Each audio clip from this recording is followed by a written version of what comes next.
These are the new metal releases for July 26, 2024. I have 5 albums to talk about, which will include some power metal, death metal, and heavy metal, and a band that's very experimental and hard to put into one category. So let's get started.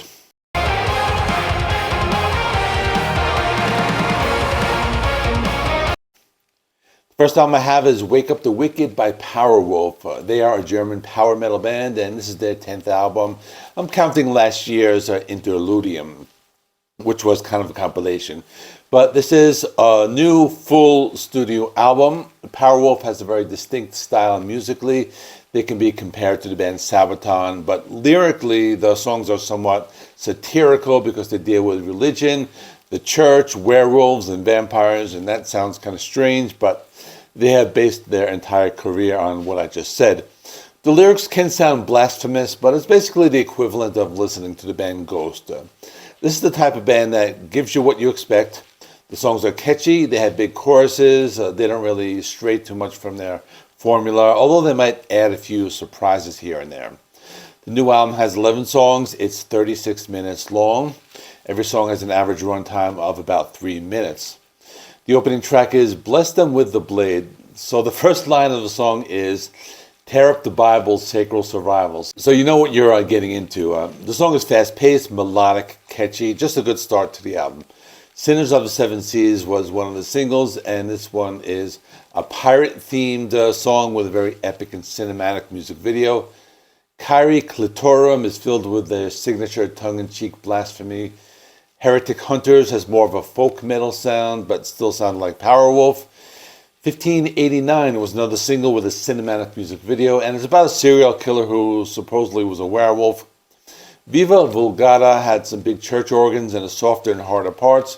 Wake Up the Wicked was a catchy title track with a very melodic guitar solo. Joan of Arc is a song about history, and here's where they really start to sound like the band Sabaton. Thunder Priest is about some type of holy superhero who probably belongs somewhere in the Marvel Universe. Then they have a children's choir on the song We Don't Want to Be No Saints. The last song is Vargamore, which is the only ballad on the album. Overall, the band is very consistent. All their albums are very good. I give this an 8.5 out of 10. They don't really stray from their core sound. So if you have listened to them before, you know what you're getting into.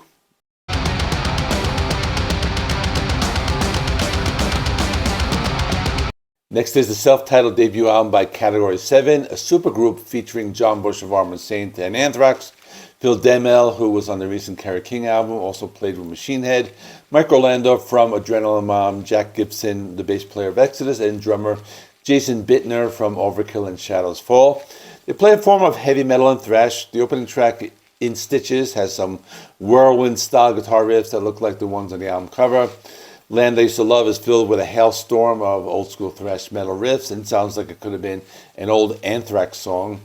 Exhausted was one of the singles with a hurricane-themed music video and was one of the catchier songs on the album. Runaway Truck is filled with some awesome double bass drumming. White Flags and Bayonets has some big vocals and gusts of killer drum fills. Mousetrap was one of my favorites with the awesome drum intro and the bass guitar, which is kind of lacking on the album. Waver at the Breaking Point is like a tornado that rips apart everything in its path.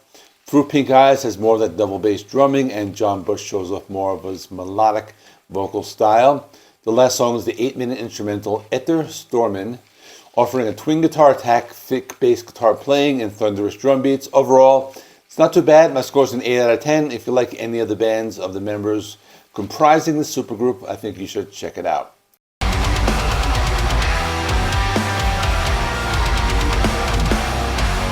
Next is Summoning the Lich with Under the Reviled Throne. They're from St. Louis, Missouri.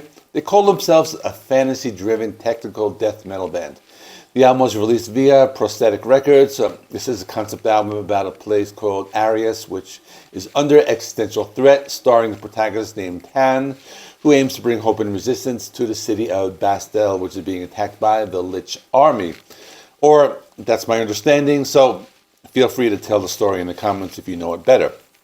So the album is about 40 minutes long. Each song is about 4 minutes in length. Opening track is Return to the Soil. It gives you some deathcore that's not too hard to listen to. The song has some melody and structure, and it's not just all tech death. The vocals are harsh, but understandable at times, and they range from the low gutturals to the higher demonic sounding ones.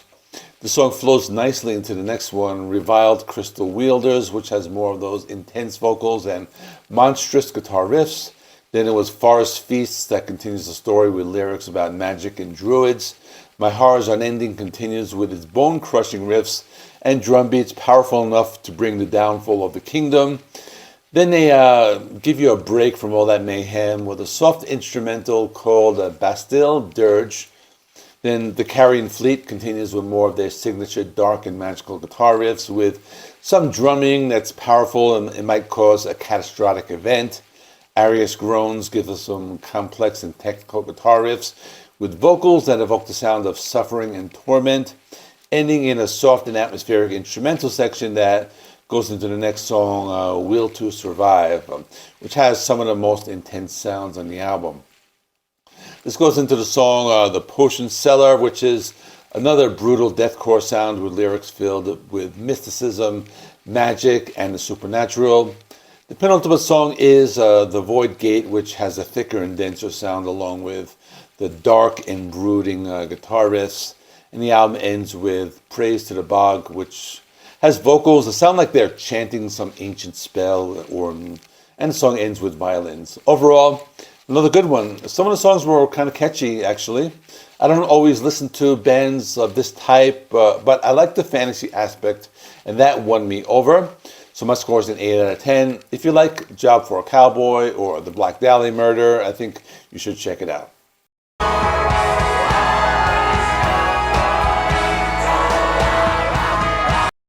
Next is the band Respire with the album Hiraeth. They are a different type of band. They're from Toronto, Canada. They call themselves Post-Everything Screamo. The album is based on the concept of immigration and the challenges that come with it. I watched a review of this by the Metal Meltdown, and he gave it a lot of praise. But for me, as I'm an older guy, I'm into more traditional stuff. I went into it with hesitation, and from my point of view, it's weird.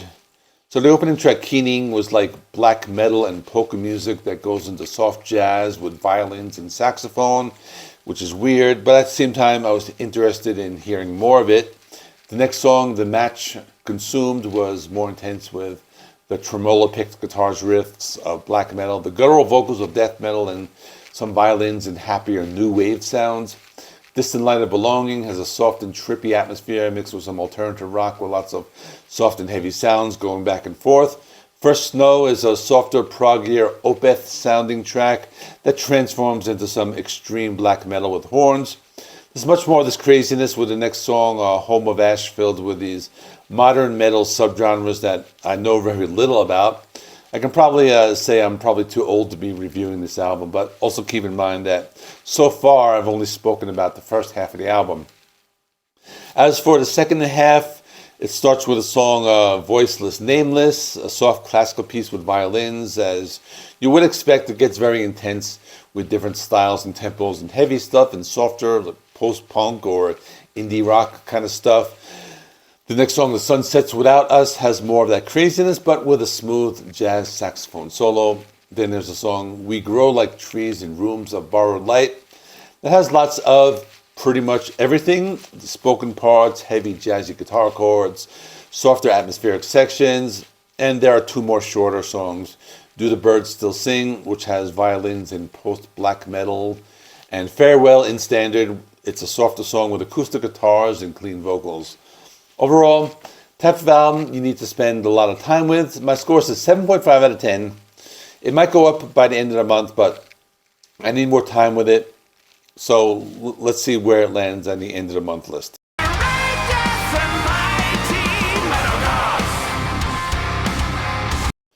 The last band I have to talk about is Swedish heavy metal band Dream Evil with Metal Gods. The band has been active since 1999. This is their 7th album. The album has 10 songs. The album opens with the title track, Metal Gods. And it's just traditional heavy metal. Nothing more, nothing less. Lots of blazing guitar solos, big guitar riffs, soaring vocals, a music video with lots of flames and fire, lyrics about being metal. They even mention Iron Maiden's Number of the Beast in the lyrics.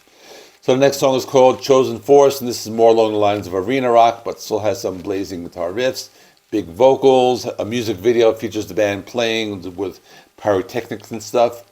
The Tyrant Dies at Dawn is more of a power metal song with fantasy-based lyrics and rapid-fire drum beats. Lots of melodic guitars. Next song is called Lightning Strikes. This one has more of those melodic, traditional, heavy metal guitar riffs.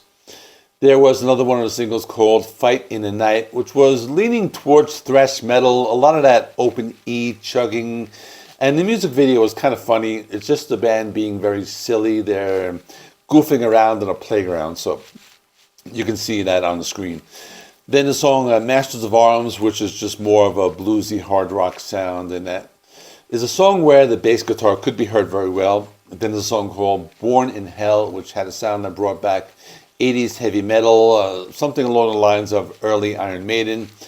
After this was the song Insane, which sounds like it could have come off one of those like early Ozzy Osbourne albums, like from the 80s as well. The penultimate song is called Night Stalker. They turn up the heaviest on this one. I thought it was something more along the lines of a melodic Judas Priest Painkiller type of sound. And the last song is called YANA, which stands for You Are Nothing at All. Now, I don't know why they didn't call it YANAA, but no need to split hairs here. It was a very melodic power ballad, not too bad, had a retro sound, it could have come from the 80s again.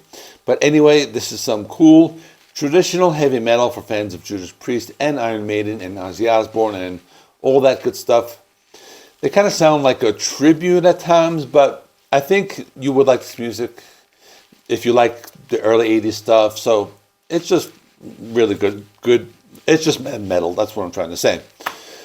So that's all. I'll give it an 8 out of 10. If you're a fan of this type of heavy metal, I think you'll get into it. It is filled with those metal cliches, but it's just these guys are having fun. Check out last week's episode of New Metal releases for the weekend of July 21st. Thanks for watching. Please like this video. It helps me with the YouTube algorithm. Please subscribe if you're not already. I do rock and metal reviews as well as rankings and more. Thanks for watching, and I will see you in the next one.